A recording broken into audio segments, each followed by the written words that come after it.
Hello and welcome to the Matt's Movie Reviews podcast. I am your host, Matthew Pejkovic, and this is episode number 636.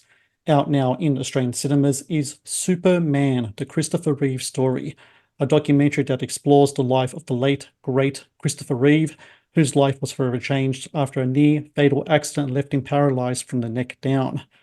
Featuring never-before-seen archive footage and extended interviews with Reeves' three children, Superman, the Christopher Reeve Story is an incredibly moving and wonderfully crafted tribute to a man who found his true calling as an activist and father and husband during a time of great adversity. And joining me now is one of the producers of Superman, the Christopher Reeve Story, Lizzie Gillett. Lizzie, how are you today? I'm good, thank you. Thanks so much for having us on the podcast. Wow, episode 600 and something. That's very impressive. What's impressive is your documentary, I got to say, and it's just such incredible to watch this film. You know, I'll read a quote that you gave once in regards to how every film is a miracle, especially, making one. And I imagine documentaries would be especially so.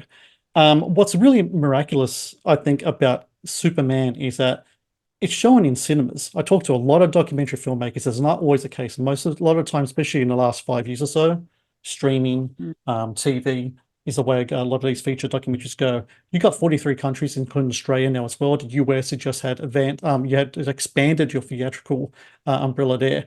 What's it like knowing that you got this movie in cinemas? Because even though documentary, it is incredibly cinematic in a lot of ways that the film was made. So congratulations in regards to that.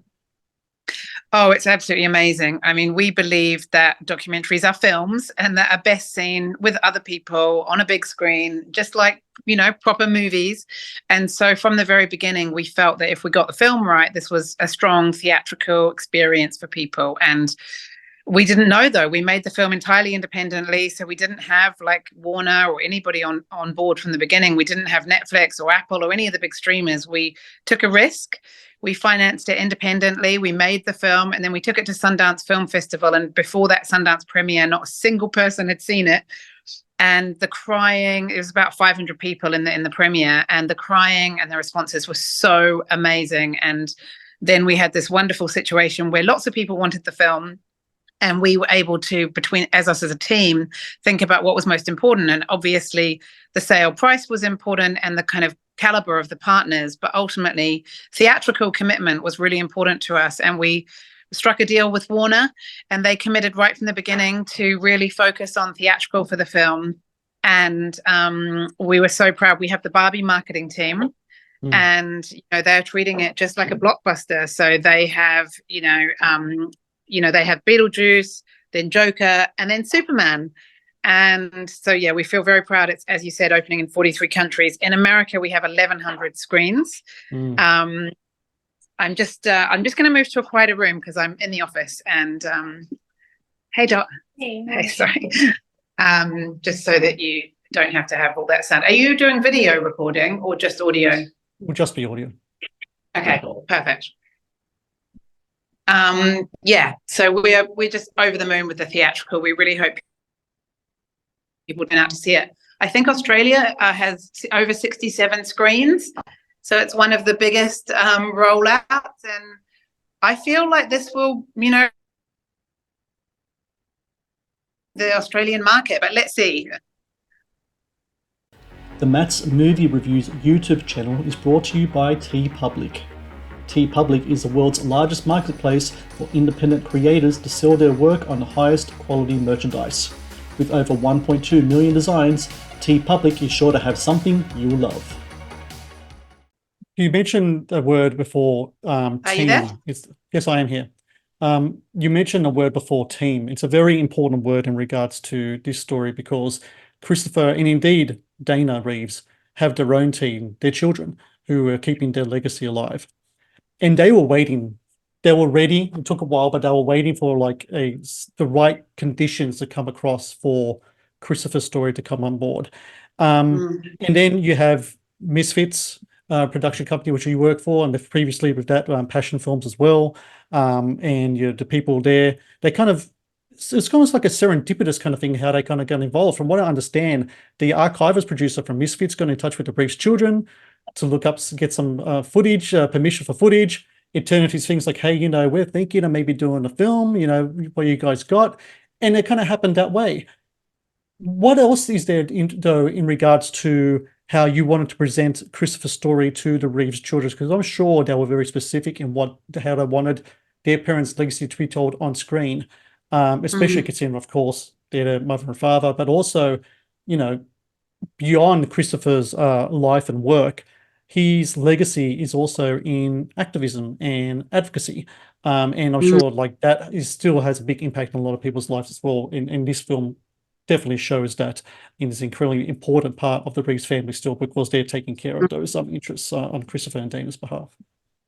Yeah, I mean, Christopher Reeve's three children are absolutely amazing human beings, and you can just see the parents, Dana and Chris, in all three of them. And they'd been approached at various points over the years, and they'd maybe thought about doing a film, but it wasn't quite the right time. And they kind of resolved that it had to be the right time for them, with the right team and the right kind of creative vision for it. And so it was actually a completely independent archive producer, Daniel Kilroy, had the idea, and he approached the family. This is a couple of years ago now, and they just by chance had sorted through the tapes and the house, and emotionally they felt ready, so they were organized. And then he set out to kind of build what he felt was the right team, and the Reeve kids were part of that. So it was Passion Pictures, Misfits, and then Words and Pictures who financed and executive produced the film. And from the beginning, the kids were amazing because they were they were clear about what they didn't want it to be a cradle to grave film. They are so clear in their own values, but they didn't have creative control. They trusted the directors, Ian and Peter, and they essentially handed over all their home movie footage, some of which they'd never seen themselves. It was 125 tapes that came from them. And they sat for these amazingly moving and honest interviews. And they've said that the three of them agreed beforehand that they wouldn't leave anything on the table with those interviews. They would really go there and talk about things they'd never talked about before. And then they left us. And, we edited the film for months. And then it was absolutely terrifying when we showed it to them, because we didn't know, what they would think, and we were hoping they would love it, and they did. They felt really proud of it. Obviously, there was a little bit of changes after that, but not many. And ultimately, the kids really trusted the filmmakers, and they feel like that trust has been repaid. So I hope people can see, it is a 360 look at Christopher Reeve. You learn a lot about him. I think emotionally, for me anyway, it's one of the most moving films I've been involved in, where the family really go to places that you don't normally see. So yeah, we just can't wait to hear what Australians think of it. Another aspect of the film which I found really remarkable is it's that in some ways it's a story of Dana as well. Dana Reeves. She's definitely the superwoman in this equation here, to Christopher Reeve's Superman. And I know a little bit about that. My mother, I consider a superwoman as well. I was saying to you off air, my sister had a car accident in 1991. My parents have been taking care of us as well. I'm going to be taking over that very soon as well. And my mum especially is like being like a superwoman in regards to that kind of aspect as well. And I think it's really important that people realize that even when someone as like a wealthy as a Hollywood actor gets an accident like this happen to them, resources can end up being very scarce very quickly. But a resource that is always going to be there is your family, the people there to take care of you and to kind of pick you up when you're down. And by all accounts, Christopher was like grieving like his previous life, but Dana was there to tell him you were still you and you were still moving forward. Dana is just a miraculous person in her own. Did you know much about her at all, even prior to watching any of the footage or such? Because I'm sure we've seen her in the press and doing things in regards to the Christopher Reeve Foundation, but her as a person and how she stuck by Christopher's side doesn't happen. My sister was married, her husband divorced her like 6 months later and left. So that's why we took care. It doesn't happen. And to see Dana do it and how she did it, and that later to see the kids do it as well, I think that in itself says so much about her character as a person, and also just the character of the Reeves family. I think it's just they're a really remarkable group of people. They really are. And yeah, we didn't know much about Dana when we first began, researching the story and the project. Chris was always the one in the limelight. But very quickly, especially in talking to the kids, you realize this amazing, she was like the sun. Being hugged by her was like the sun. This charisma, this love, this joy, and this kind of glue that brought the whole family together. And that really profound statement that she says to Chris when he's had the accident and he's wondering, is it worth me even trying to live? She says, "You're still you, and I still love you." And she has no pity in her voice. She's completely genuine. And that for him is what gave him the motivation to, really decide to live and embrace life. And I think that that's really a deep statement, because when someone's had such a traumatic accident as that, their whole world is turned upside down. They feel like maybe they are a different person. But for her to just see entirely through that, it's just incredibly moving. And we're, proud to bring Dana's story. But we realize everyone we talk to, a bit like you've said with your family, there are carers everywhere. There, of course, the disability community is big, but there's a second rung of that, which is carers and family and partners and so on. So yeah, that's a really big part of the film. The Matt's Movie Reviews podcast is brought to you by Amazon Prime Video. One of the best on-demand streaming services available, Amazon Prime Video features exclusive Amazon originals as well as popular movies and TV shows. Watch Amazon Prime Video anytime, anywhere. What I really admire about the work that you've done with Misfits and Passion before that, and all the way back to, the Art of Stealing and all the stuff you're doing with your earlier work, is that you want to make sure that the stories that you are telling is always about progress. It's always about talking about the disenfranchised. It's always about talking about those who seem to be on the edge of society, but a lot of times they can pick themselves up and they can present themselves moving forward, which is something that Christopher definitely did, and his inspiration from that going forward. Where does that passion come from you for yourself? Because I remember reading something about, I think you're 15, you watched In the Name of the Father. That's like a movie about injustice. That was something that really put a creative fire and passion under you, right? Is that when you first watched that movie, is that creative fire, is that passion something that still lingers in you? Is that what still directs the way that you make films and find films and find subjects like Christopher Reeve and want to move forward and make films like you made with this film? I grew up in Dunedin, New Zealand, which some of your listeners might know is a very small town. And, when I was 15, I saw that film In the Name of the Father, as you've mentioned, and it just was such a bolt because, you're adolescent, your kind of hormones are all over the place. And I was enraged by the injustice of it, but also so moved by the way that film can create that emotion in you. And then, I worked in TV, I worked in a local news station and other things in New Zealand. And slowly I realized that it's hard. It's hard to make films. It's hard to make any kind of news. It's actually hard to just get a job and get paid as any kind of creative or certainly documentary filmmaker. So you really have to make it count. Like, why struggle so hard to make films if they don't have a point to them? And I guess as I've grown older and more, I've kind of evolved as a producer. My main focus is making big commercial films that have something radical or political in them. So they don't have to all have the same political message at all.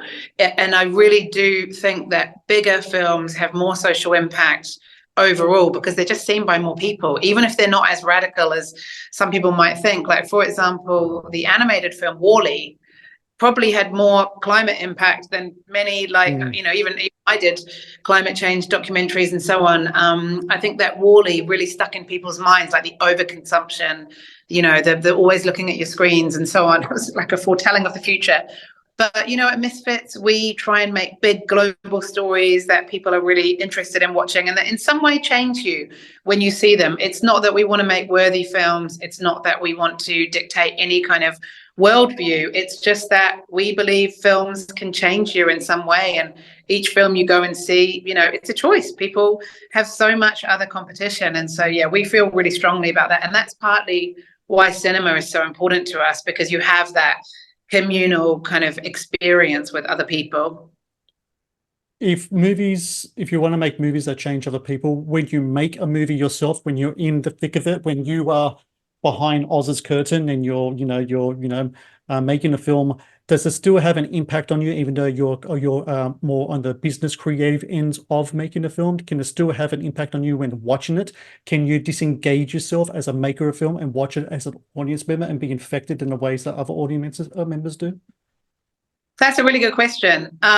Yes, especially if you haven't seen it 10 times in the last few weeks. There are certain points when you struggle, but then, obviously we premiered at Sundance, and then we've done a little bit throughout the year of film festivals and so on, but not that much. So it's been absolutely amazing. We actually have our UK premiere coming on Monday, and my family will be there, my children, and to see it with an audience like that will be very moving. But actually making the film changes me and changes the other people. And another thing I believe about making films is that you can kind of see the culture and the relationships, the vibe in which a film is made when you watch a film on screen. I think you can see the love, you can see the kind of joy, even when films are sad and difficult, there's a joy to the filmmaking process and the kind of teamwork that I think you can see in really good films where people take risks and kind of push it emotionally. And so that's always something that I'm really aware of at the beginning, getting the right team. And obviously Ian and Peter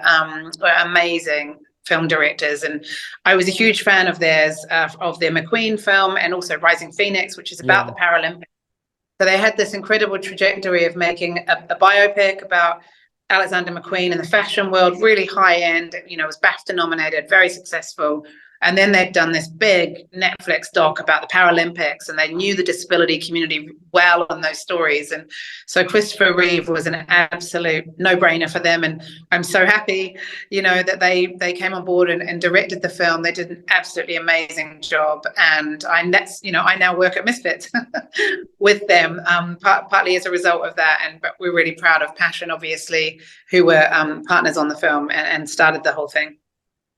Well, for everyone out there listening, out now in Australian cinemas, Superman, the Christopher Reeve Story. All my listeners over in the US, you can still watch a film in theaters. You just mentioned before, UK release coming up now, 43 countries around the world. It's incredibly moving storytelling here with the Superman, the Christopher Reeve Story. I can't say how much that I admired this film and the work put into it, and Christopher Reeve's story, because when his accident happened, which was around 4 years after my sister's accident, it was something that we kind of watched very closely on the TV because it was just kind of like our world at the time.